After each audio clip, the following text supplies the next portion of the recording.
Okay, so thank you everyone. Welcome to my class. I am Arindam Ghosh. I'm an assistant professor in the Department of English, Hetampur Krishnachandra College.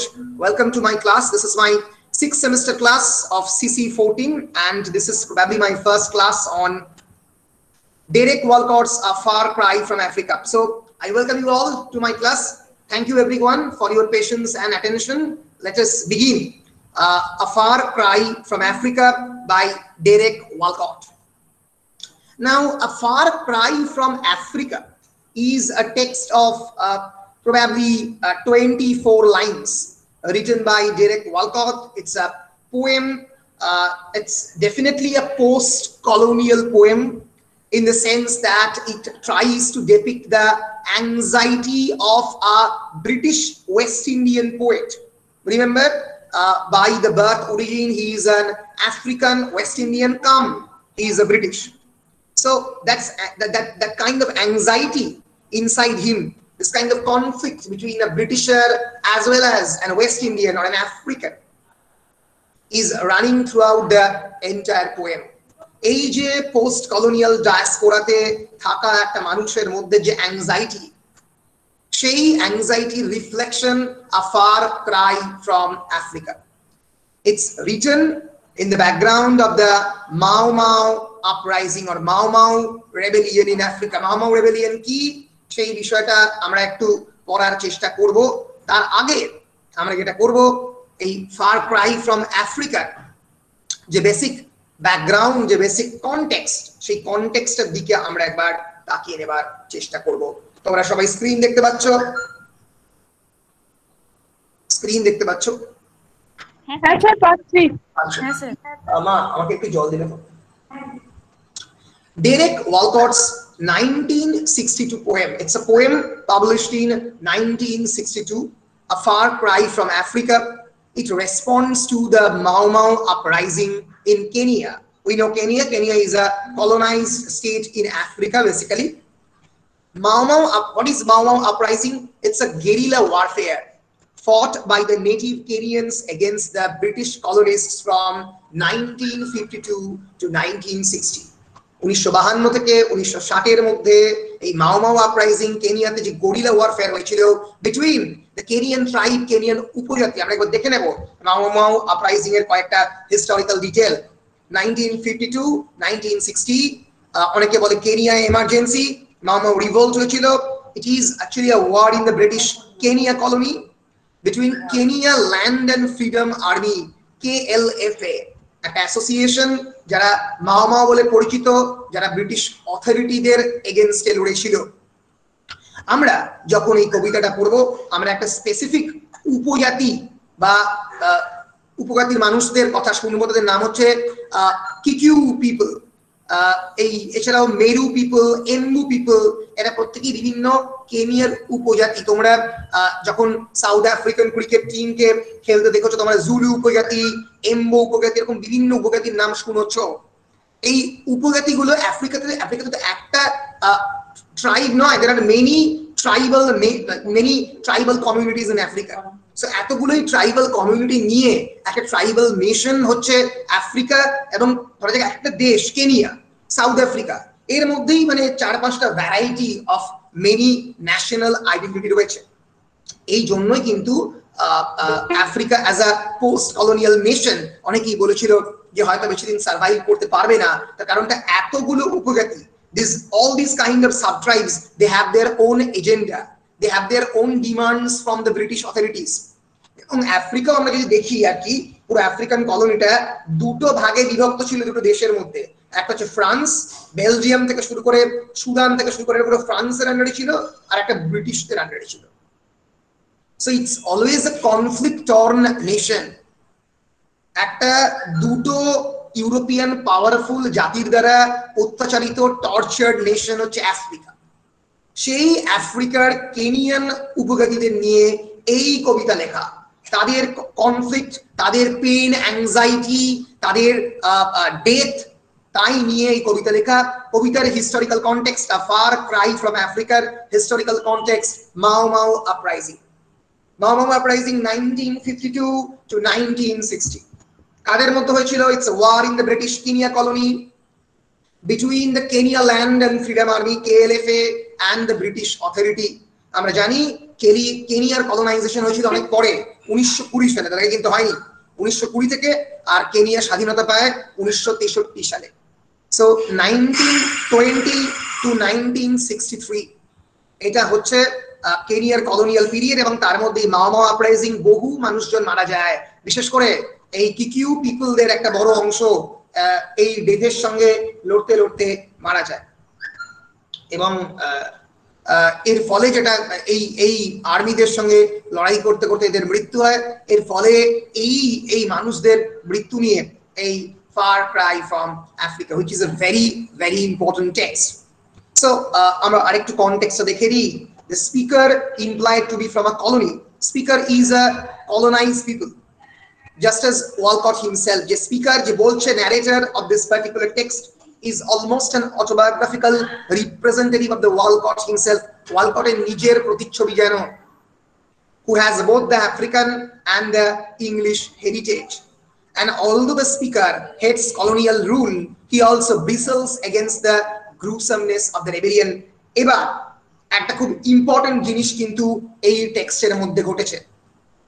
Walcott hates very much the colonial rule, যদিও উনি colonial রুলের বিপক্ষে, উনি ব্রিটিশদের এই আর্মির বিপক্ষে, but at the same time he is also against the violence inflicted by these armed revolutionaries of the rebellion.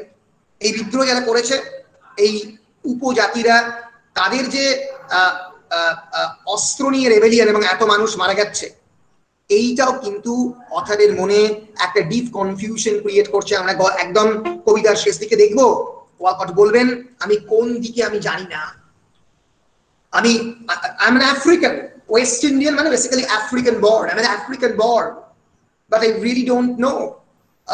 উনি Saint লুসিয়ানাতে থাকতেন, সেন্ট লুসিয়ান ওয়েস্ট ইন্ডিজে, আমি জানি না যে আমি কাদের পক্ষ নেব, কারণ দুটো পক্ষই এমন ভায়োলেন্সের মধ্যে যুক্ত করছে একে অপরকে।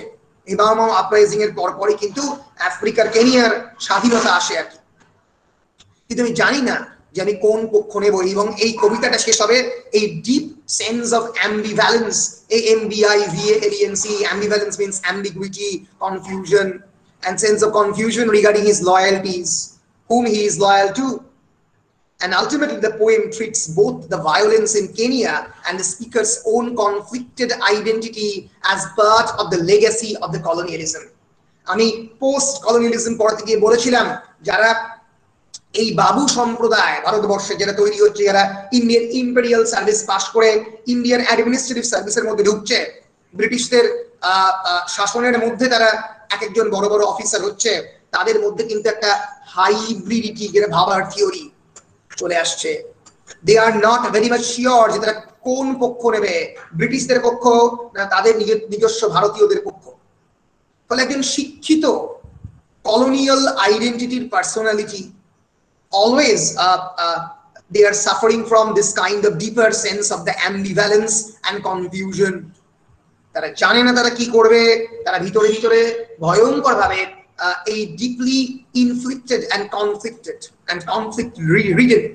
And this story, A Far Cry from Africa, is basically a story of this conflict. এই কনফ্লিক্টের গল্পই হচ্ছে A Far Cry from Africa. পরিষ্কার বলো, পরিষ্কার হচ্ছে? বেশ। রাদার দেন মানে এখানে কিন্তু আমরা unlike any other post colonial text, যেখানে there is a bashing of the Britishers, there is a direct attack against the colonial people, এখানে কিন্তু ডাইরেক্ট অ্যাটাক নেই, কারণ এই ভায়োলেন্সকে ক্রিটিসাইজ করছে অথার, দুটো পক্ষেরই ভায়োলেন্স ক্রিটিসাইজ করছে, কোনো একটা নির্দিষ্ট পক্ষের নয়। and rather than finding a way out of his legacy, the speaker expresses the deep pain it persistently causes. স্পিকারের যে যন্ত্রণা, তার যে মনের ভেতরের যে অ্যাবসলিউটলি যন্ত্রণা, সেই পেইনটা এই পোয়েমের মধ্যে এক্সপ্রেস হচ্ছে।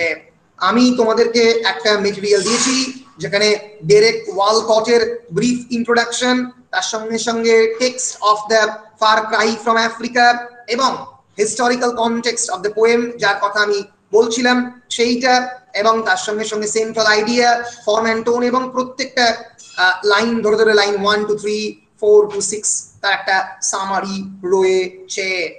এই স্টাডি মেটেরিয়ালটা পড়লেই যথেষ্ট ফার ক্রাই ফ্রম আফ্রিকার ক্ষেত্রে। তো এবার আমরা যেটা করব, আমরা একটু ডেরেক ওয়ালকটকে দেখে নেব, who is the author of this text. ইনি হচ্ছেন ভদ্রলোক, একজন বিরাট বড় renowned author, West Indian author, basically Saint Lucian poet and playwright. Saint Lucia is basically an island country in the West Indies, in the eastern Caribbean Sea on the boundary with the Atlantic Ocean. So we can call Derek Walcott a Caribbean poet. আমরা জানি Caribbean দ্বীপপুঞ্জ হচ্ছে West Indies, এবং এর ফলে Caribbean literature বলে একটা লিটারেচারই রয়েছে, সাহিত্য, ক্যারিবিয়ান সাহিত্য, এই সমস্ত দ্বীপপুঞ্জে লেখা, এই সমস্ত আইল্যান্ডস লেখা সাহিত্য, for example Trinidad, tobacco, Saint Lucia, etc., etc., etc. So Derek Walcott is a Caribbean poet, born on 1930, died on 2017. 17 মারা গেছে অনেক পরে। He has received the Nobel Prize in Literature in 1992, and he was University of Alberta, a Canadian university, first distinguished scholar of residence. Scholar of residence is a very prestigious post. সেই সমস্ত বড় সাহিত্যিককে করা হয় যারা সত্যি বিরাট বড়, মানে তাদের জন্য আলাদা করে বাড়ি তৈরি করে দেওয়া হয় ইউনিভার্সিটি ক্যাম্পাসের মধ্যে, এবং সারা জীবন তারা ইউনিভার্সিটির টাকাতে সেখানে থাকতে পারেন। Where he taught the undergraduate and graduate writing courses. He also served as professor of poetry at the University of Essex from 2010 to 2013. ফলে খুবই বিখ্যাত বিখ্যাত বিভিন্ন পোস্ট হোল্ড করেছেন, এবং আমরা জানি বিখ্যাত epic poem Omeros. Omeros is an epic poem written by the West Indian poet Derek Walcott, first published in 1990. হোমারের মতো করে লেখা 7টা বইয়ে ডিভাইডেড, এবং ওমেরস বেসিক্যালি বলা হয় প্রথম ওয়েস্ট ইন্ডিয়ান মহাকাব্য কবিতায় লেখা। It's a major achievement. তার লেখা বিখ্যাত drama Dream on the Monkey Mountain MacArthur ফাউন্ডেশনের জিনিয়াস অ্যাওয়ার্ড পেয়েছে, এবং তিনি TS Eliot prize for the poetry জিতেছেন। ফলে একজন অত্যন্ত বড় নাম sir Derek Alton Walcott. Sir বুঝতেই পারছো, স্যার মানেই ব্রিটিশ নাইটহুড পেয়েছেন। ফলে he is also British citizen. বারবার বলছি British as well as African, এই দুটো আইডেন্টিটি তার মধ্যে কিন্তু সব সময় তার নিজের মনের মধ্যে কনস্ট্যান্টলি চলেছে। আমরা মাও মাও আপরাইজিং নিয়ে অলরেডি পড়েছি। এবার আমরা আরেকবার একটু ডেরেক ওয়ালকটের জীবনের দিকে আমরা তাকালাম। এবার আমরা চলে যাব একটু হিস্টোরিক্যাল কনটেক্সটের দিকে, মানে just historical context of the পোয়েমটা একবার দেখে নেব, যাতে আমাদের আরো ভালো করে মাথার মধ্যে থাকে। So I have already informed you that Derek Walcott's Far Cry from Africa, published in 1962, it is basically a painful and jarring depiction of the ethnic conflict and divided loyalties. এই একটা সেন্টেন্সের মধ্যে পুরো পোয়েমটাকে সুন্দর করে ডেসক্রাইব করে দেওয়া যায়। It's a jarring depiction of the ethnic conflict and divided loyalties. Ethnicity মানে কি বলো? Anyone, what is the meaning of the word ethnicity by ethnic communities? Say ethnic মানে তো ট্রেডিশনাল টাইপের, right? কাছাকাছি গেছো। ethnic actually means traditional, but ethnic group বলতে বোঝানো হয় relating to a particular population or subgroup within a larger or dominant national or cultural group with a common national or cultural tradition. অর্থাৎ একটা বিশেষ ধরনের গ্রুপকে এথনিক গ্রুপ বলা হয়, এবং বিশেষ ক্ষেত্রে বাঙালি, যেমন বাঙালি একটা, যেমন বাঙালি একটা এথনিক গ্রুপ, বাঙালিদের মধ্যে আর একটা এথনিক গ্রুপ ধরে যাক আমরা বলতে পারি সাঁওতালি। স্যার যেমন এথনিক ড্রেস শুনেছি, এথনিক ড্রেস মানে এথনিক ড্রেস শুনেছো? এথনিক ড্রেস মানে হচ্ছে ওই ট্র্যাডিশনাল যে সমস্ত ড্রেস গুলো আর কি, যেগুলো ইউজ করা হয়। আমরা একবার উইকিপিডিয়া ডেফিনেশনে যদি দেখি, ethnicity is a grouping of the people who identify with each other on the basis of the shared attributes that distinguish them from the other groups. অন্য গ্রুপের থেকে তাদের যে আলাদা একটা শেয়ার গ্রুপের ফলে ভারতীয় একটা এথনিক আইডেন্টিটি হতে পারে, ভারতীয়দের মধ্যে তামিল, তেলেগু, পাঞ্জাবি, বাঙালি হতে পারে। বাঙালিদের মধ্যে আবার একই রকম ভাবে আমরা বলতে পারি ফর এক্সাম্পল বলো সাঁওতালি, ওরাও, এরা বিভিন্ন ধরনের এথনিক কমিউনিটি হতে পারে। ফলে এথনিক কমিউনিটি অনেক ভাবে হতে পারে। এথনো লিঙ্গুইস্টিক হতে পারে ভাষার ভিত্তিতে, এথনো ন্যাশনাল ন্যাশনালিটির ভিত্তিতে, political national identity, ethno racial racial জাতিগত ভিত্তিতে, গায়ের রঙের ভিত্তিতে, এথনো রিজিওনাল রিজিয়নের ভিত্তিতে, এবং এমনকি এথনো রিলিজিয়াস। ধরা যাক নিউজিল্যান্ডের খ্রিস্টানরা একটা এথনিক কমিউনিটি বলে নিজেদেরকে ক্লেম করলেও, ফলে the issue of the ethnicity is very much connected with the identity of the national politics. মাথায় রেখো, জাতির যে রাজনীতি, ভারতীয় রাজনীতিতে ethnic issues are very important. For example, those who living in the বলো মালায়ালামে যারা যারা বাস করে, for example north eastern state বিভিন্ন সময়ই বলেছে তারা রাষ্ট্র হিসেবে নিজেদেরকে ঘোষণা করতে চায়। আলফা জঙ্গিরা ঘোষণা করেছে। পাঞ্জাব নিজেদেরকে, হ্যাঁ অর্পিতা কিছু বলছিলে? নর্থ ইস্টে কি গোর্খারা থাকে? নর্থ ইস্টে একটা অংশে অবশ্যই গোর্খারা থাকে, ঠিক আছে, ডমিনেট করে গোর্খারা। এবার ফর এক্সাম্পল খলিস্তানি আন্দোলন হয়েছে ভারতবর্ষে পাঞ্জাবে। কাশ্মীরি পিপলদের যে এথনিক আইডেন্টিটি, তাই নিয়ে কনফ্লিক্ট হয়েছে। তেলেঙ্গানা একটা আলাদা রাজ্য তৈরি হলো, তোমরা জানো, তামিলনাড়ু থেকে, ফলে হায়দ্রাবাদ থেকে, ফলে বারবার কিন্তু আমরা দেখতে পেয়েছি ভারতবর্ষে যে এথনিক আইডেন্টিটি নিয়ে কনফ্লিক্ট চিরকাল হয়েছে। ভারতবর্ষ is a land of ethnic communities. It was divided on almost 576 princely state. 576টা প্রিন্সলি স্টেট থেকে ডিভাইড করে ভারতবর্ষে প্রথমে 23টা অঙ্গরাজ্য তৈরি হয়েছিল, এখন 28টা অঙ্গরাজ্য এই মুহূর্তে ভারতবর্ষে। ফলে বুঝতেই পারছো, it's a unity based on the ডাইভার্সিফিকেশনের উপরে বেসড করে ইউনিটি। আফ্রিকাও তাই, আফ্রিকাতে হাজার হাজার এরকম উপজাতি। এবার এই যে এথনিক কমিউনিটি, এই এথনিক কমিউনিটিদের মধ্যে অনেকের মধ্যে মিল, অনেকের মধ্যে অমিল। So it's a jarring depiction of the ethnic conflict and divided loyalties. কারণ ওয়ালকট কার পক্ষে কার বিপক্ষে আমরা জানি না। And the opening images of the poem are actually drawn from accounts of the Mau Mau uprising, an extended and bloody battle during the 1950s between the European settlers and the native Kikuyu tribe in what is now the Republic of Kenya, যারা পরবর্তীকালে Republic of Kenya create করেন। সেই Mau Mau uprising নিয়ে এই poem। In the early 20th century, the first white settlers arrived in the region. কেনিয়াতে কিন্তু white সেটলাররা অনেক পরে এসছে, 1900 দশকের শুরুর দিকে এসছে। ভারতবর্ষ কেমন অনেক আগে চলে এসছে। আফ্রিকাতে কিন্তু যেহেতু সেখানে আমরা বলতে পারি ওয়েলথের পরিমাণটা অনেকটা কম, ফাইন্যান্সিয়াল গেনের পরিমাণটা অনেকটা কম, আফ্রিকাতে গেছে অনেক পরে তারা। 1900, 1910 এই সময়টা করে বেলজিয়ামরা আরেকটু আগে গেছে, কিন্তু এই সময়টা থেকে বেশি গেছে। So Europeans took control of the farmland and the government, relegating the Kikuyu to a subservient position. They have been marginalized, land দখল করে নিল ইউরোপিয়ানরা। One faction of the Kikuyu people formed Mau Mau. একটা দল, এই Mau Mau বলে একটা terrorist organisation, মানে ব্রিটিশদের চোখে টেররিস্ট, ওদের চোখে guerrilla organization, intent on purging all European influence from the country. Purging means banishing. Purgation means purification. পুরো একদম ব্রিটিশদেরকে ধুয়ে সেখান থেকে পরিষ্কার করে দিতে চায়।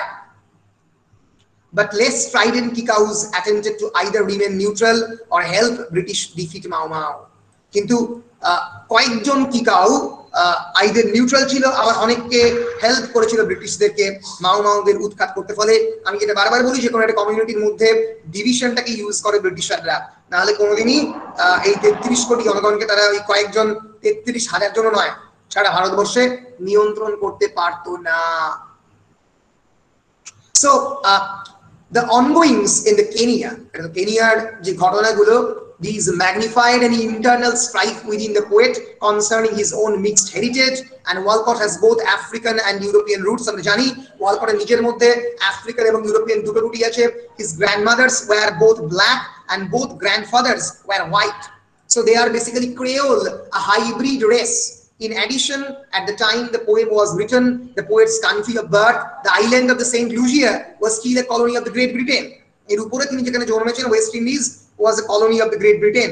So while Walcott opposes colonialism and would therefore seem to be sympathetic to a revolution with an anti-colonial cause, he has passionate reservations about Mau Mau.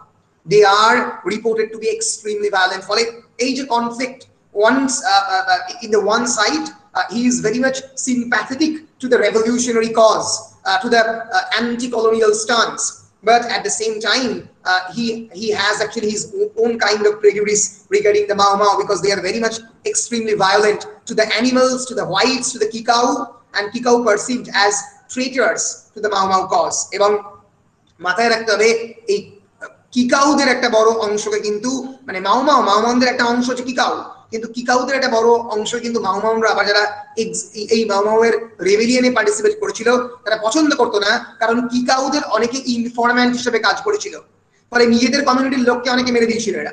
যেরকম ভারতীয়দের ক্ষেত্রেও অনেক ক্ষেত্রেই ঘটেছিল, ব্রিটিশদেরকে উচ্ছেদ করার সময় অনেক ভারতীয়র মৃত্যু ঘটেছিল ভারতীয়দের হাতে, because they are basically playing the role of the স্পাইয়ের রোল প্লে করেছিল অনেক ইন্ডিয়ান পুলিশ ফোর্স। ফলে এই যে ভায়োলেন্স, এই ভায়োলেন্সকেও ওয়ালকট কিন্তু ঘৃণা করছেন। তার যে কনফ্লিক্ট, তার যে মানসিক দ্বন্দ্ব, সাইকোলজিক্যাল কনফ্লিক্ট, তার রিফ্লেকশন এবং ম্যানিফেস্টেশন আমরা এই পোয়েম জুড়ে পাচ্ছি। So Walcott is divided into two in this poem. দুটো ভাগে বিভক্ত। The first two stanzas refer to the Kenyan conflict, while the second two address the war within the poet as outsider insider. আমরা দেখব এই কবিতার প্রথম দুটো stanza is about the Kenyan revolution, but the next two stanzas is actually about the poet as outsider insider, almost like a Derridian binary. তিনি জানেন না তিনি ভিতরের না বাইরের, বাইরের না ভিতরের, between his roles as blood insider but geographical outsider to the Mau Mau uprising. Geographically he is an outsider, he lives in West Indies, but as closely related with the blood, he is a black African basically. The Mau Mau uprising, which began in 1952, was put down, some say, in 1953, কেউ 1956 or 1960 without a treaty, এটা শেষ হয় without any treaty. Yet the British did leave Kenya in 1963. এর ফলে ব্রিটিশরা কিন্তু Kenya ছেড়ে চলে যায় 1963 সালে। Just as the uprising, আমাদের ভারতবর্ষ কলোনিয়াল কান্ট্রি ছিল 190 বছর, কেনিয়া কলোনিয়াল কান্ট্রি ছিল মাত্র 43 বছর, 1920 to 1943. So just as the uprising was never cleanly resolved, Walcott, at least within the poem, never resolves his conflict about the whose side to take. যেরকম conflict কোনোদিন resolve হয়নি, কেউ জানে না যে মাওমাওয়ের জন্য ব্রিটিশরা চলে গেল কিনা, ডেফিনেটলি ওয়ান অফ দ্য বড় কজেস। কিন্তু যেরকম ভাবে কনফ্লিক্টে কোনোদিন রিজলভ হয়নি, সেরকম একই রকম ভাবে ডেরেক ওয়ালকটের ভিতরের যে আমার আমিত্ব, সেটাও কোনোদিন রিজলভ, মানে এই আমিত্বের মধ্যে যে কনফ্লিক্ট, সেটা কোনোদিন রিজলভ হয়নি। বলো পরিষ্কার? পরিষ্কার? এবার আমরা central idea of the far cry from আফ্রিকাটা পড়বো, পড়ে আমরা ডাইরেক্টলি টেক্সটের মধ্যে ঢুকে যাব। Far cry from Africa, Africa থেকে ফার ক্রাই, তার যে গলার যে স্বর, কণ্ঠস্বর, from Africa, you can hear it. It occurs in Derek Walcott's collection, Derek ওয়ালকটের পোয়েটিক কালেকশন, তার নাম ইন আ গ্রিন নাইট। সেখানে আমরা দেখতে পাচ্ছি এটা, the poem explains the conflicts of the poet's European and African ancestry. আগেই বলেছি, the poem describes how violence and racial prejudice had spewed blood throughout the land. Spewed মানে scattered, ছড়িয়ে দিচ্ছে রক্ত। Violence কেমন করে রক্ত ছড়ায় জমি জুড়ে। The poet remembers the Mau Mau uprising when he thinks of the incidents of the Kikyu people, when he looks back at the tawny pelt of Africa. Tawny pelt মানে আফ্রিকার যে জমি, তার যে ঘাস, আমরা পড়বো টনি পেল্টের কথা। He remembers about the Mau Mau uprising in Kenya and is unable to fully sympathize with any one side, যার কথা আমরা বললাম, কোনো একটা সাইডের দিকে তিনি যেতে পারছেন না। Almost like Matthew Arnold, Matthew আর্নল্ডের একটা বিখ্যাত কবিতা ছিল বিয়ন্ড দ্য গ্র্যান্ড চ্যাট্রিউস। কবিতাটা শুরু হচ্ছে এটা বলে, between the two worlds, one dead and the other powerless to be born, I stand forlorn. Between the two worlds, one dead, একটা মৃত, and the other powerless to be born, আর একটা জন্মাতেই পারছে না। দুটো পৃথিবী, একটা মৃত, অর্থাৎ ডেরেক ওয়ালকট কখনোই কলোনাইজারদের সিম্পাথাইজ করতে পারছেন না। One dead and the other powerless to be born. এই যে মাও মাও আপরাইজিং, এরা আদৌ একটা নেশনের জন্ম দেবে কিনা সে সম্পর্কে সচেতন নয়, সে সম্পর্কে শিওর নয় ডেরেক ওয়ালকট। ফলে one powerless to be born, I stand forlorn, একাকী আমি দাঁড়িয়ে রয়েছি। তাহলে এরকম একটা পৃথিবীর ডেসক্রিপশন। কিন্তু আর্নল্ড যেরকম ভিক্টোরিয়ান ওয়ার্ল্ডে গিয়েছিল, আমরা জানি Matthew Arnold was actually one of the last poets of the Victorian era, and the Victorian era was characterized by the Victorian compromise. Compromise মানে দুটো যে Victorian strand between the religion and the science and religion, ধর্ম এবং বিজ্ঞানের একটা বিরাট যুদ্ধ Victorian এজে হয়েছিল। আমরা জানি একদিকে চার্লস ডারউইন পাবলিশ করছে তার অরিজিন অফ দ্য স্পিসিস 1859, একদিকে চার্চ বলছে মানুষ কখনো বাঁদর থেকে আসতে পারে না, বাজে কথা।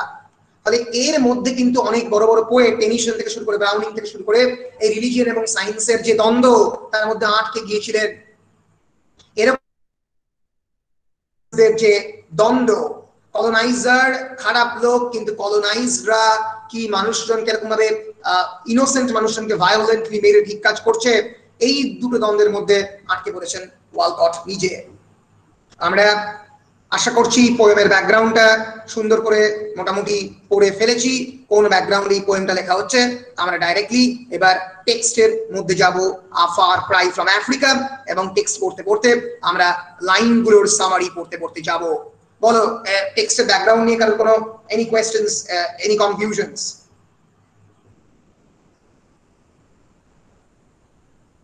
No confusions? বেশ, তাহলে আমি এগিয়ে যাচ্ছি টেক্সটের দিকে। A wind is ruffling the tawny pelt of Africa. Kikau, quick as flies, batten upon blood streams of the velvet. A wind is ruffling the tawny pelt. আমরা যদি টনি পেল্টের এক্স্যাক্টলি মানে জানি, tawny pelt actually is compared to an animal or perhaps a lion. ফলে Tony আফ্রিকাকে লায়নের সঙ্গে তুলনা করা হচ্ছে, এবং এই যে আফ্রিকার জমি তাকে ভেলভেট বলা হচ্ছে। প্লেন, আফ্রিকার যে সাভানা, যে উপত্যকা, ভেলভেট ভ্যালি আফ্রিকান প্লেনকে রেফার করছে।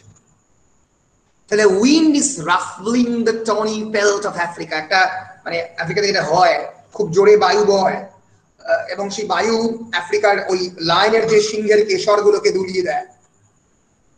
So it is ruffling the tawny pelt of Africa. আফ্রিকাকে যেন লায়নের সঙ্গে তুলনা করছে, এবং তার যে পেল্ট, তার যে কেশর, সেটাকে যেন নড়িয়ে দিয়ে যাচ্ছে। কিকাউ কুইকেস্ট ফ্লাইজ, এবং সেই আফ্রিকার মাটির মধ্যে কিকাউরা, তারা ফ্লাইজের মতো, তারা এই মাছির মতো, যারা এই মাও রেবেলিয়ন করছে। The pattern upon the blood streams of the velvet. তারা কিন্তু এই আফ্রিকার জমির উপরে যে ব্লাড স্ট্রিম, যে রক্তের নদী বয়ে যাচ্ছে, সেই প্লেনের উপর দিয়ে তারা জোরে হেঁটে যাচ্ছে। ফলে আমরা কিন্তু একটা ভায়োলেন্স, লড়াইয়ের ডেসক্রিপশন পেলাম। The first three lines depict the poem setting on the African plain or the velvet. The nation itself is compared to an animal, perhaps to a lion with a tawny pelt. Tawny is a color described as light brown or brownish orange.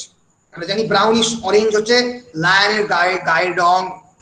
That is common color in the African landscape. আমরা আফ্রিকার যে কোনো ছবি দেখলেই এই brownish অরেঞ্জটাকে পাবো। And the word Kikiu or Kikau serves as the name of a native tribe. আমরা যেটা পড়েছি, native tribe of the Kenya, সেখানে দৌড়চ্ছে কিকাউরা। What seems an idyllic portrayal of the African plain quickly shifts. সেটা মনে হচ্ছিল যে African প্লেনের একটা idyllic description, IDYLLIC। idyllic মানে কি? Anyone, what is the meaning of the word idyllic? IDYLLIC. idyllic মানে প্যারাডাইসিয়াল, প্রায় স্বর্গীয় ডেসক্রিপশন আফ্রিকার, যেটা মনে হচ্ছিল। সঙ্গে সঙ্গে ব্লাড স্ট্রিমের ডেসক্রিপশন দিয়ে, রক্তস্নাত নদী যেন আফ্রিকার উপর দিয়ে বয়ে চলেছে, এবং কিকাউরা তার উপর দিয়ে হেঁটে চলেছে। সেই ডেসক্রিপশন দিয়ে আফ্রিকাকে আর প্যারাডাইস লাগছে না। And the kikau are compared to the flies. Flies are কোথা থেকে মৃতদেহ হতে ঘুরে বেড়ায়, buzzing around the animal of Africa. যেন আফ্রিকা একটা বড় ডেড বডিতে পরিণত হয়েছে।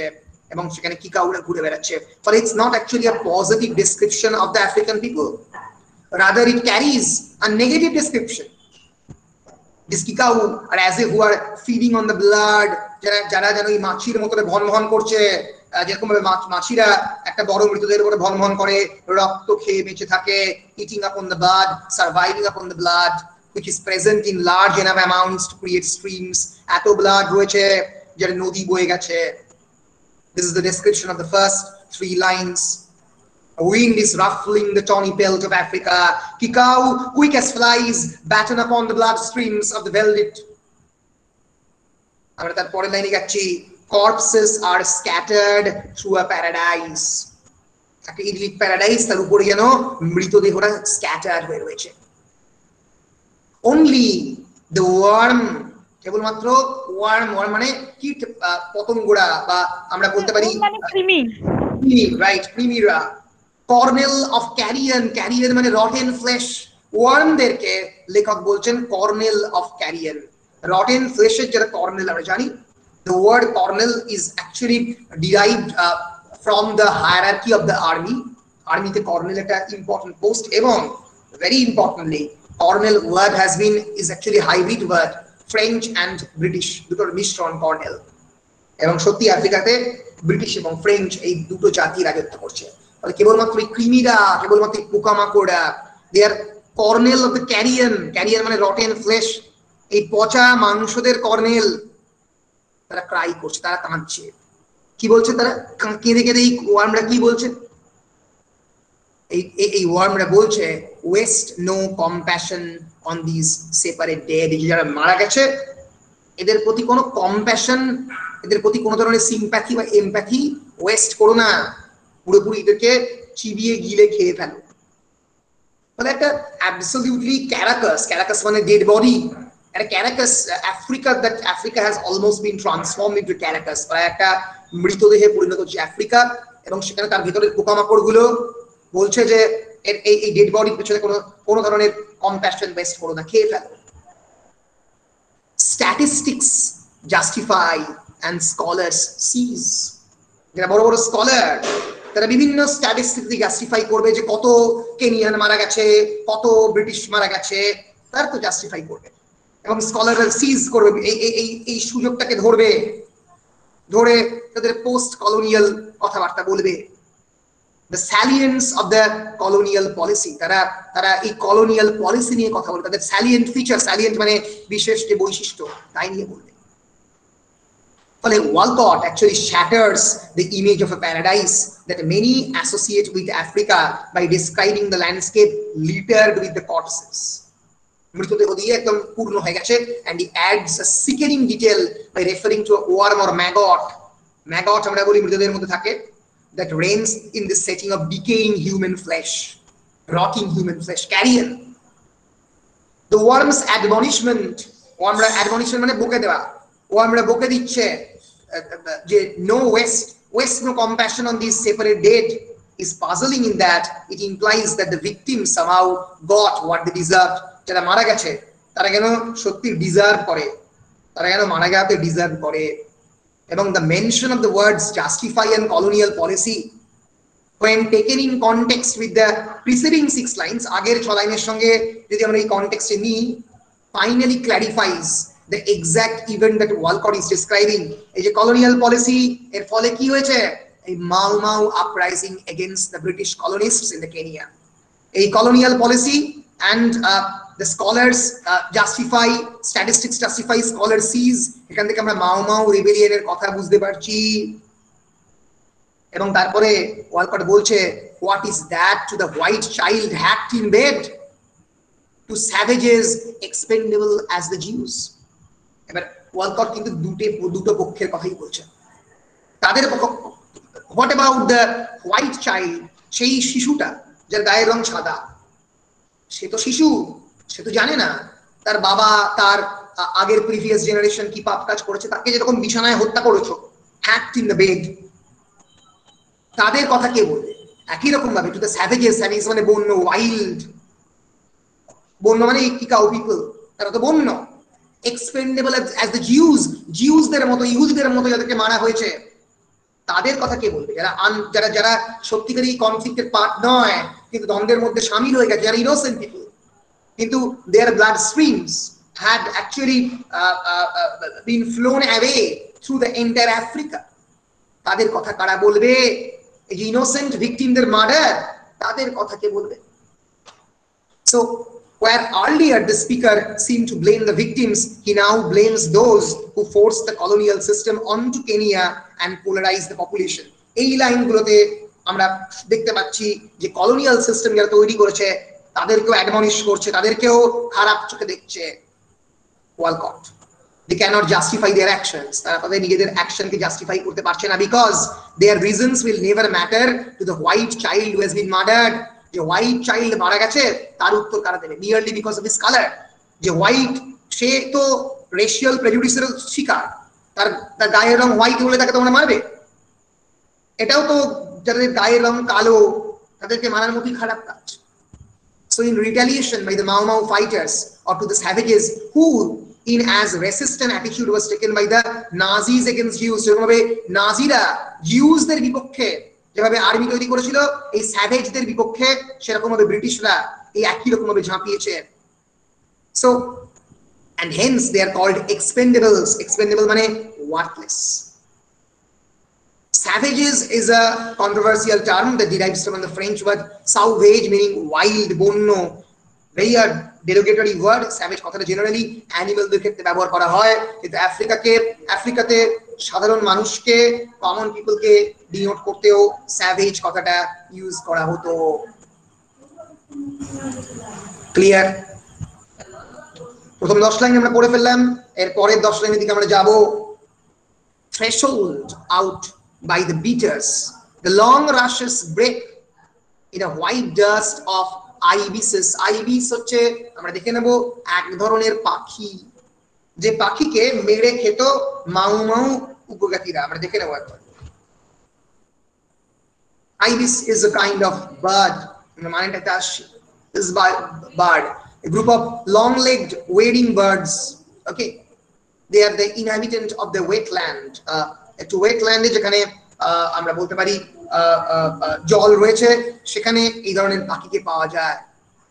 So in a white dust of the ibises, whose cries have wheeled since civilization's dawn from the parched river or beast teeming plain. Parched মানে পরিষ্কার করা নদী, or beast teeming plain যেখানে বিস্টরা ঘুরে বেড়ায়, এরকম একটা প্লেন, মানে আফ্রিকান যে সাফারি, আফ্রিকান যে তৃণভূমি, তার কথা বলছে। তাহলে এই 4 লাইনে কি মানে? Walcott actually shifts gears in these lines, খানিকটা গিয়ারটাকে বদলালো, মানে অন্য জায়গায় আনলো। এনে কি করলো? তিনি কিন্তু আর এই মাও মাও পিপলদের ভায়োলেন্সের ডেসক্রিপশন দিচ্ছেন না, তিনি দিচ্ছেন ওয়াইল্ড লাইফ ইমেজারি, আফ্রিকার ওয়াইল্ড লাইফ তার ইমেজারি দিচ্ছেন, ন্যাশনাল জিওগ্রাফিকের মতো। In a reminder that the ibises basically are long-billed wading birds, bollam, and other beasts who ruled this land long before African or European civilization exists. এরা বলছে সভ্যতার আসার বহু আগে থেকে, এই যে যখন এই white dust of the ibises whose cries have wheeled since civilization its dawn, এই আফ্রিকানরা, এই ব্রিটিশাররা আসার অনেক আগে থেকে এরা এই আফ্রিকার মধ্যে রয়েছে। এই যারা এই beast of the Africa, the poet also describes a centuries old hunting custom of the native, এবং এই আইবিসদেরকে মাও মাউরা খেত। They are poet is describing a centuries old hunting custom of the natives, walking in a line through the long grass and beating it to flush out the prey. আস্তে করে তারা যে prey মানে যে শিকারী, যে শিকার যাকে করা হচ্ছে। Such killing for sustenance is set against the senselessness and random death that the native Africans and European settlers perpetrate upon us. এই যে পুরনো আফ্রিকান ট্রাইবের লোকেরা যখন এই ধরনের প্রাণীদেরকে মেরে খেত, তাদের সাস্টেনেন্সের জন্য, তাদের লাইফের জন্য খেত, কিছু করার নেই। এবং সেই যে killing of this ibis bird, তাদের সঙ্গে কম্পেয়ার করা হচ্ছে এখন যেভাবে without any kind of logic, without any kind of reason, arbitrary ওয়েতে, র্যান্ডম ওয়েতে মারা হচ্ছে এই আফ্রিকান ইনোসেন্ট মানুষজনদের, তাদেরকে তাদের একটা কনস্ট্যান্ট কম্প্যারিজন আমরা দেখতে পাচ্ছি আগের সিচুয়েশন এবং বর্তমান সিচুয়েশন।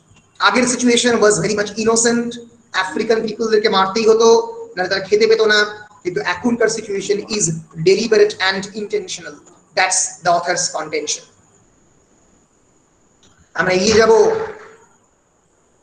আমরা 15 থেকে 21 লাইন একবার পড়ার চেষ্টা করব।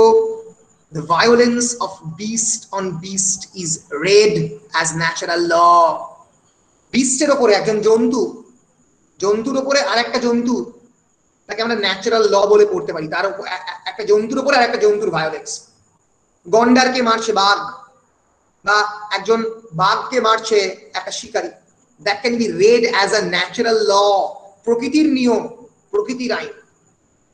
But upright man seeks his divinity by inflicting pain. কিন্তু সত্যিকারের একজন আপরাইট মানুষ, ব্রিটিশাররা, they are upright moral people বলে ক্লেম করছে, they seeks his divinity, তারা ঈশ্বর হতে চাইছে মানুষকে যন্ত্রণা দিয়ে। এটা কি ধরনের আইন? এটা ন্যাচারাল ল নয়। মানুষ মানুষকে মারছে জেনে শুনে, ডেলিবারেটলি, ইন্টেনশনালি, সেটা তো they cannot be supported as natural law, natural justice. Delirious as these orid beasts, delirious means almost mad, delirium, delirium মানে ঘুমের মধ্যে ভুল বকা। Delirious as these orid beasts, এই যে বিস্ট গুলো তারা এরকম ভাবে ভুল বকে। His words dance to the tightened carcass of a drum. Compare করছে সেই আফ্রিকান ট্রাইবদের সঙ্গে যারা যখন দুমদুম করে তাদের ড্রাম বাজিয়ে সচেতন করে দেয়, সেখানেও যেন হিজ ওয়ার্ডস ডান্স, এখানে এই মানুষজনের এখানে একটা ওয়ার ক্রাই, একটা ওয়ার ডান্স, একটা মৃতদেহ নিয়ে যে ডান্স, যে নাচ, সেখানে তারা নিয়োজিত হয়েছে। কি নিয়ে? To the tightened carcass of a drum. এই ড্রামের মধ্যে একটা ক্যারাকাস, ক্যারাকাস মানে মৃতদেহ যেন বাঁধা রয়েছে। while he calls courage still that native dread of the white peace contracted by the dead. while he calls courage, সে এটাকে কারেজ বলছে, যে এতগুলো হোয়াইট মানুষকে সে মারছে, he calls it courage, still that native dread, এবং তাদের নেটিভ মানে relating to that African soil, আমরা নেটিভ বলতে ইন্ডিয়ানদেরকে বুঝি। ফলে স্টিল দ্যাট নেটিভ ড্রেড, তার যে নেটিভের যে ভয়, সেটা কি করছে? সেটা অনেকগুলো হোয়াইট মানুষজনকে মিশিয়ে দিচ্ছে, তাদেরকে মৃতদেহ করছে। So these lines are basically simultaneously pro nature and anti culture. আমরা বলতে পারি কালচারের এগেইনস্টে কিন্তু প্রো নেচার, সংস্কৃতির বিপক্ষে। সংস্কৃতি মানে তো ডেথের সংস্কৃতি, সংস্কৃতি যুদ্ধ এনেছে, সংস্কৃতি আর্টিফিশিয়ালিটি এনেছে, তাই না? Pro anti culture but pro nature. এখানে ন্যাচারাল ল এর কথা বলা হচ্ছে animals kill merely for the food and the survival, but humans, having perfected the skill of the hunting for food, extend that violent act to the other areas.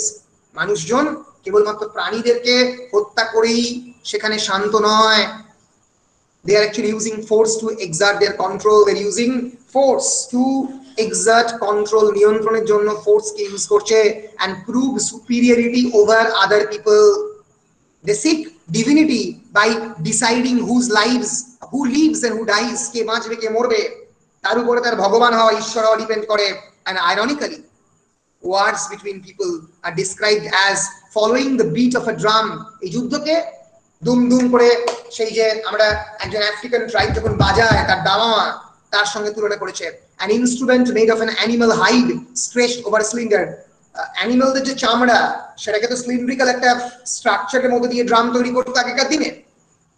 and Walcott actually points out, for whites historically peace has not been the result of a compromise with an opponent. ঐতিহাসিকভাবে এই যে শান্তি, এটা কিন্তু অপোনেন্টের সঙ্গে compromise করে এই ব্রিটিশরা তৈরি করেনি, but a situation arrived at because the opposition has been crushed and cannot resist anymore. Opposition কিন্তু ক্রাশ করেছে। while he calls courage that have native dread of the white peace contracted by the dead. এই white piece, এই যে সাদা চামড়ার মানুষদের যে শান্তি, সেটা কিভাবে অ্যাচিভ করেছে? কন্ট্রাক্টেড বাই দ্য ডেড, মৃতদের সঙ্গে একটা কন্ট্রাক্ট পেপার সাইন করে। ফলে এর মাধ্যমে তিনি যেরকম ভাবে হোয়াইটদেরকে মানে মানে অ্যাটাক করছেন, একই রকম ভাবে ব্ল্যাক পিপলদেরকেও অ্যাটাক করছেন, কাউকেই ছাড়ছেন না। ডেরেক ওয়ালকট, বলো বুঝতে পারছো? বলো। বেশ বেশ, আমরা লাস্ট প্যারাগ্রাফে যাচ্ছি, শেষ 10 লাইনে। এগেন ব্রুটিশ, ব্রুটিশ মানে ব্রুট, ব্রুট মানে অসভ্য, brutality. Again brutish necessity wipes its hands again brutish necessity মানে অ্যানিমালদের মধ্যে যে প্রয়োজনীয়তা, মানুষকে খুন করার যে প্রয়োজনীয়তা, সেটা তার হাতটাকে যেন ধুয়ে নিচ্ছে upon the napkin of a dirty cause. যেমন মানুষ খুন করে ন্যাপকিনে হাত মুছে নেয় নোংরা হাতটাকে। Again West of our compassion as with Spain. এই জায়গাতে কিন্তু ওয়েস্ট অফ আওয়ার কম্প্যাশন, আমাদের কম্প্যাশন কিন্তু এখানে আমরা কিন্তু পুরোপুরি আমাদের কম্প্যাশনটাকে আফ্রিকানদের দিতে পারি না, কারণ এই কম্প্যাশনটাকে উনি স্পেনের সঙ্গে তুলনা করেছেন। একটা বিশেষ ধরনের ওয়ারফেয়ার স্পেনে হয়েছিল 1930s এ, তার নাম হচ্ছে স্প্যানিশ সিভিল ওয়ার। ইংল্যান্ডের বহু কবি জেনারেল ফ্র্যাঙ্কো এই ওয়ার করেছিলেন, এবং বহু কবি টিএস এলিয়ট থেকে মানে টিএস ডব্লিউএইচ অডেন থেকে স্টিফেন স্পেন্ডার, এরা এই বিখ্যাত যুদ্ধে গিয়েছিল, মানে কবিরা যুদ্ধ করতে গিয়েছিল। It's a civil war in Spain fought from 1936 to 1939. Republicans loyal to the left-wing Popular Front government of the Second Spanish Republic in alliance with the anarchists. The anarchist এবং কমিউনিস্টরা লড়েছিল এই সেকেন্ড স্প্যানিশ রিপাবলিকানদের বিপক্ষে। একটা বিরাট counter revolution create হয়েছিল গোটা দেশ জুড়ে। Class struggle, religious struggle, general ফ্র্যাঙ্কোকে অপসারিত করতে ব্যর্থ হয়েছিল আমরা জানি। এবং পরে কিন্তু রিপাবলিকান সোলজাররা সিজ অফ দ্য আলকেজারকে, মানে আলকেজার একটা বিরাট বড় টলেডোর ওখানে একটা বিরাট বড় শহরের নাম, তারা সিজ করেছিল। কিন্তু এই ফ্রেঞ্চ রেভলিউশনের মতোই আমরা কিন্তু বলতে পারি এই যে স্প্যানিশ সিভিল ওয়ার, তারা কিন্তু আর একটা অটোক্রেসির জন্ম দিয়েছিল, লেফট অটোক্রেসির জন্ম দিয়েছিল। ফলে এই স্প্যানিশ সিভিল ওয়ারে কিন্তু আমরা একটা কম্প্যাশনে আসতে পারি না। অনেক কবি সাপোর্ট করেছিল এই জেনারেল ফ্র্যাঙ্কোর বিপক্ষে বিদ্রোহ, মানে এই নয় যে তারা কিন্তু মার্ডার করেনি, তাদের হাতেও লেগে রয়েছে রক্তের দাগ। They are trying to wipe away their hands upon the napkin of a dirty cause. Again, a waste of our compassion as with the Spain. These lines are actually quite difficult to interpret, but they appear to be aimed at those judging the Mau Mau uprising from a distance. তারা যারা Mau Mau uprising এর দূর থেকে ব্যাখ্যা করার চেষ্টা করছে, তাদের জন্য এই লাইনগুলো। Observers who could somehow accept brutality as a necessary and who are aware of a dire situation but wipe their hands or refuse to become involved in it. অর্থাৎ অনেক অবজারভার এটা বিশ্বাস করেছিল যে এই ব্রুটালিটি, যে একটা মানুষকে মারা হচ্ছে, দিস ইজ আ নেসেসিটি, এটা প্রয়োজনীয়, কিছু করার নেই। আবার তারা যারা ভেবেছিল যে এখানে খুব খারাপ ঘটনা ঘটছে, কিন্তু দে আর রিফিউজ টু বিকাম ইনভলভ, তারা এই ব্যাপারটার মধ্যে ইনভলভ হয়নি, তাদের জন্য এই লাইনগুলো। The poet appears to condemn such an attitude by comparing the Mau Mau uprising to the Spanish Civil War, যেটা কথা আমি বললাম। আমরা জানি যে leaders of the France and the Great Britain wanted to avoid another war that would engulf all Europe, so they introduced a non-intervention pact that was signed by 27 nations. আরো একটা যুদ্ধ এই ইউরোপ এবং ইউরোপের দেশগুলো, বিশেষ করে ফ্রান্স এবং ইংল্যান্ড চাইনি, এর ফলে তারা 27টা নেশন নিয়ে একটা নন ইন্টারভেনশন প্যাক্ট, যে তারা ইন্টারভেনশন করবে না এই স্প্যানিশ সিভিল ওয়ারে, তারা সাইন করে। Nonetheless, the insurgents or the nationalists under the leadership of General Francis Franco, যার কথা বলছিলাম, were aided by and received military aid from Germany and Italy. Germany এবং ইতালিতে তখন ফ্যাসিস্ট সরকার। মাথায় রাখো 1939 মানে হিটলারের কিন্তু একদম বেস্ট টাইম যাচ্ছে, হিটলার এবং মুসোলিনি। তাদের ফ্র্যাঙ্কোকে তারা কিন্তু হেল্প করেছিল একটা বিরাট পরিমাণে টাকা দিয়ে। অন্যদিকে the loyalists and the Republicans had no such backing, তাদের কোনো ব্যাকিং ছিল না। They fought valiantly but were outmanned, lost territory and were eventually defeated. তারা হেরে গেছিল ফ্র্যাঙ্কোর কাছে March 1939-এ। So here line 25 presents a cynical view of the Mau Mau uprising as just another colonial conflict where gorillas negatively animalized Africans fight with the Superman. এটা আরেকটা সেই গল্প যারা negatively অ্যানিমালাইজড African গরিলারা যুদ্ধ করছে সুপারম্যানদের এগেইনস্টে, যেটা ইউরোপিয়ানরা এই নেগেটিভ ক্যারেক্টারিস্টিক চিরকাল এই আফ্রিকানদের মধ্যে দিয়ে দেয়। ফলে এই যে ফ্র্যাঙ্কোর ফাইনাল জয়, এই জয়ের সঙ্গে মাওমাওতে কিন্তু ইউরোপিয়ানরা জিতেনি, মাওমাওয়ের রেবেলিয়নের ফলে জিতেছিল আফ্রিকানরা। জিতেছে কে জিতেছে এটা ক্লিয়ার নয়, কিন্তু স্বাধীনতা পেয়েছিল কেনিয়া। ফলে এখানে কিন্তু স্প্যানিশ সিভিল ওয়ারের সঙ্গে the poet is comparing that of the Mau Mau rebellion, যেখানে মানুষের মৃত্যু ঘটছে দুটোতেই। The gorilla wrestles with the superman. Gorilla superman বলতে European. It's a reference to the Nietzsche Man and the Superman, Bernard শয়ের লেখা বিখ্যাত টেক্সট। নিটশের অ্যান্টিক্রাইস্ট টেক্সটে নিটশে বলছেন যেটা সুপারম্যানের জন্ম হবে and the death of the god, সেটা ঘটবে, মানুষই সুপারম্যান হবে। So I who am poisoned with the blood of both, আমি এবার ওয়ালকট নিজের কথা বলছেন, যার মধ্যে একদিকে রয়েছে ব্রিটিশ ব্লাড আর একদিকে রয়েছে আফ্রিকান ব্লাড। I দাদুর দিক থেকে I who am poisoned with the blood of the both, where shall I turn divided to the vein? vein মানে আমার বডির মধ্যে যে শিরা উপশিরা চলে গেছে, সেটাকে আমি কিভাবে ভাগ করব? I who have cursed the drunken officer of the British rule, আমি এই ব্রিটিশ অফিসার যারা যারা অ্যালকোহলকে ইনটক্সিকেটেড হয়ে মানুষের উপর অত্যাচার করেছে তাদেরকে আমি কার্স করেছি। I who have cursed the drunken officer of British rule, how choose between this Africa and the English tongue I love? আমি ইংলিশ ল্যাঙ্গুয়েজে কথা বলি, আমি আফ্রিকান ল্যাঙ্গুয়েজে কথা বলি। আমি দুটো টাঙের মধ্যে কোন ভাষাটাকে বেছে নেব? Betray them both, give back what they give, দুটোকেই বিট্রে করব, দুটোকেই পেছন থেকে ছুরি মারবো, বা এই দুটো ভাষার কাছ থেকে আমি যা নিয়েছি ফেরত দিয়ে দেবো, রিপে করবো তাদের loan? Is it possible to repay the loan? Perhaps no. How can I face such slaughter and be cool? এই এত মৃতদেহের যে চলে যাওয়া, এটাকে আমি কেমন করে ফেস করতে পারি এবং কুল থাকতে পারি, চুপ করে থাকতে পারি? How can I turn from Africa and leave? কেমন করে আমি আফ্রিকা থেকে মুখ ছড়িয়ে নিতে পারি, নিয়ে বাঁচতে পারি? ফলে the poem is actually ending on a note of the conflict. The author do not know what position to take. The author said that where shall I turn divided to the vein? আমি তো দুটো পক্ষেই, I who am poisoned with the blood of the both, দুটো পক্ষেরই রক্ত আমার মধ্যে দিয়ে বয়ে যাচ্ছে। The drunken officer of the British rule, তাকে আমি কন্ডেম করেছি, আবার একই সঙ্গে আমি আফ্রিকানদেরও আগে কন্ডেম করছি তাদের এই ভায়োলেন্সের জন্য। হোয়াইট চাইল্ডদেরকে, those who are murdered in the bed, তার উত্তর কে দেবে? ফলে আমি কেমন করে আফ্রিকা থেকে মুখ সরিয়ে নিয়ে বাঁচবো? এই তার যে লেখকের কনফ্লিক্ট, সেই কনফ্লিক্ট কিন্তু এই লাইনের মধ্যে দিয়ে লেখক বোঝাচ্ছেন। This stanza is a change of the scene from the primary of the Africa to that of the poet. Africa থেকে একদম পোয়েটের যে সাবজেক্টিভ পারসেপশনে চলে যায় একদম শেষ stanza, line number 26 to 33. Walcott, being a product of both African and English heritage, is torn, সে দ্বিধা বিভক্ত, because he does not know how to feel about the Mau Mau struggle. সে জানে না এই Mau Mau struggle নিয়ে কি বলবে। He certainly is not satisfied with the stock response of those from the outside.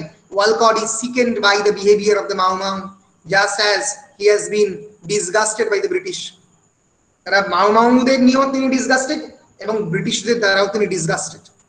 And by the end, the poet's dilemma is not reconciled. Poet's dilemma reconciled হয়নি, but one gets the sense that Walcott will abandon neither Africa nor Britain. Walcott আফ্রিকাকেও abandon করতে পারবে না, ছেড়ে যেতে পারবে না, আবার ব্রিটেনকেও ছেড়ে যেতে পারবে না। ফলে দ্বিধা বিভক্ত যন্ত্রণায় কিন্তু ভুগে আমরা দেখতে পাচ্ছি এই কবিতা শেষ হচ্ছে। এই কবিতা থেকে প্রশ্ন, অনেক প্রশ্ন আসতে পারে, কিন্তু বেসিক্যালি একটা মাস্টার আনসার হবে, সেটা হচ্ছে the critical appreciation of the poem, themes of the violence and cruelty, the theme of the conflict that is going inside the mind of a poet. পোয়েটের মনের মধ্যে যে কনফ্লিক্ট যাচ্ছে সেটা কেমন ভাবে এই পোয়েমের মধ্যে রিফ্লেক্টেড হয়েছে। এবং এই প্রত্যেকটা লাইন থেকে টাইটেল অফ দ্য পোয়েম আমি তোমাদেরকে আলাদা করে এটা লিখে কোয়েশ্চেনের লিস্ট করে দেবো। বা আমি যেটা করতে পারি আমি এখানে করেই দিচ্ছি, পরে নয় আমি দেখব যে যে ইম্পর্টেন্ট কোয়েশ্চেন গুলো করতে পারে আমরা একটা তালিকা তৈরি করার চেষ্টা করছি। ফার ক্রাই ফ্রম আফ্রিকা থেকে মানে বেসিক্যালি একটাই কোয়েশ্চেন একটাই উত্তর, সেটা হচ্ছে the theme of the critical appreciation, but the title of the poem a far cry from Africa. ফলে এই যে fur cry from Africa, Africa থেকে যে ফার ক্রাই, তার যে আফ্রিকাতে তার মন পড়ে আছে, তার মধ্যে যে কনফ্লিক্ট রিডেন মাইন্ড, তার কথা এখানে বলতে হবে। Second theme of THEM of violence and brutality. Question number 3, the psychological conflict inside the mind of the poet. কোন পক্ষে নেবে poet? Psychological conflict inside the mind of a poet. এই তিনটে প্রশ্ন করলেই এনাফ, এর বেশি এই ছোট কবিতা থেকে প্রশ্ন করতে হবে না। খালি একটা জিনিস মাথায় রেখো, প্রত্যেকটা লাইন ভালো করে পড়বে, বিশেষ করে এই টনি পেল actually referring to the orange color or blackish orange color, that is actually the pelt of the lion, lioner যে pelt তার যে কেশর। ফলে আফ্রিকা বলতে as if the land is being compared, যেটা আফ্রিকার যে ল্যান্ডস্কেপ তার সঙ্গে লায়নকে তুলনা করছে। velvet মানে plane, corpses of scattered through a paradise, এটা আফ্রিকাকে প্যারাডাইসের সঙ্গে কম্পেয়ার করছে। এই যে লাইনগুলো upon the napkin of a dirty cause, এই ব্রিটিশদের যে মানুষকে মারার যে ডার্টি কজ তার কথা এখানে রেফার করছে। একই রকম ভাবে এই যে I who am poisoned with blood of the both, এখানে the subjective perception of the author, অথবা নিজের মনের কাহিনীকে বলতে হবে যে অথর নিজে একটা কনফ্লিক্টেড পরিবেশের মধ্যে আছেন। ফলে প্রত্যেকটা লাইন থেকে প্রশ্ন আসতে পারে, লাইনগুলো ভালো করে পড়বে এবং এই যে তিনটে প্রশ্ন বললাম সেই প্রশ্নগুলোর দিকে এবং ক্রিটিক্যাল অ্যাপ্রিসিয়েশন অফকোর্স একটা মাস্টার আনসার লিখবে টেক্সটকে অ্যানালাইজ করে, এবং টাইটেলের জন্য একটা আলাদা ইন্ট্রোডাকশন, ভায়োলেন্স এবং ব্রুটালিটির জন্য আলাদা ইন্ট্রোডাকশন, এবং সাইকোলজিক্যাল কনফ্লিক্টের জন্য আলাদা ইন্ট্রোডাকশন তোমাদেরকে রেডি করতে হবে। So thank you. A far cry from Africa আমরা আজকের ক্লাসে শেষ করলাম। ডেরেক ওয়ালকটের a far cry from Africa. এর পরের ক্লাসে আমরা ডেভিড ম্যালাউফের রিভলভিং ডে শেষ করব। তারপরের ক্লাসে মামাংদাই, তারপরের ক্লাসে নিরুদা যদি এমবি না করান ব্যাস আমাদের ডিটেইল টেক্সট শেষ। Any questions? বলো, any questions? 5 মার্কস এর কি কোশ্চেন হতে পারে? 5 মার্কস এর এই কোশ্চেন গুলোই বললাম। এই এখান থেকে তুলে কোশ্চেন আসতে পারে, লাইন তুলে কোশ্চেন আসতে পারে যে অথর কিরকম করে কনফ্লিক্ট রিডেন, আসতে পারে who are the Kikuyu people, what is Mau Mau rebellion, ঠিক আছে, আসতে পারে যে মাও মাও রেবেলিয়নের কনটেক্সটে এই পোয়েমটা কেন লেখা হয়েছে, why the savages are being compared to the Jews, এরকম প্রশ্ন আসতে পারে। আমি চেষ্টা করবো একটা প্রশ্নের তালিকা দিয়ে দিতে, ঠিক আছে? ঠিক আছে, বেশ।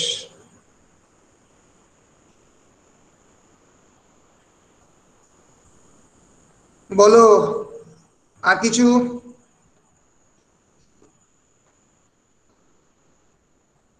ধরে নিচ্ছি আর কোনো প্রশ্ন নেই, সবাই মোটামুটি কবিতাটা বুঝতে পেরেছো, কবিতার স্পিরিটটা আশা করছি বুঝতে পেরেছো যে পোয়েট খুবই কনফ্লিক্ট রিডেন, এবং এই কনফ্লিক্ট রিডেন পোয়েটের যে সেলফ, তার যে একটা এথনিক কনফ্লিক্টের মধ্যে তার যে সেলফ, সেটা তিনি এখানে এক্সপ্রেস করছেন। এবং আমি মাও মাও রেবেলিয়ন নিয়ে বললাম, মাও মাও আপরাইজিং একটু দেখে নেবে তোমরা। I can give you actually the link of the Mau Mau uprising in the description box. I can give you the Derek Walcott link in the description box, the basic biographical detail আমি তোমাদেরকে PDF এ দিয়ে দিয়েছি। এই পোয়েমটার পুরো summary, এখানেও একটা পোয়েমের summary আছে, সেটাও এখানে দিয়ে দিলাম। আর তার সঙ্গে সঙ্গে আমি লিড চার্টে এখানেও কিন্তু এই পোয়েমের সামারি এবং issue of the colonialism, divided identity, the issue of the language as a tool of resistance, ভাষাকে কি করে প্রতিরোধের একটা অস্ত্র হিসেবে ব্যবহার করছে, যেটা হারুনেও করা হচ্ছে, language as a tool of resistance and self expression, এটাও তোমরা একটু দেখে নেবে, ডেসক্রিপশন বক্সে দিয়ে দিচ্ছি, তোমরা এটা ক্লিক করে প্রত্যেকে লিংকগুলোকে শেয়ার করে দিতে পারো গ্রুপে। হিউম্যানিটি এন্ড ভায়োলেন্স, এই ইস্যুগুলো এই নভেলের ইম্পর্টেন্ট, এই পোয়েমের ইম্পর্টেন্ট। সো থ্যাংক ইউ আজকের ক্লাসটা, রেকর্ডেড ক্লাসটা আমি এখানে তাহলে শেষ করছি। কারোর কোনো প্রশ্ন না থাকলে এখানে রেকর্ডেড ক্লাস আমি রেকর্ডার অফ করব। বেশ, I am stopping the recording.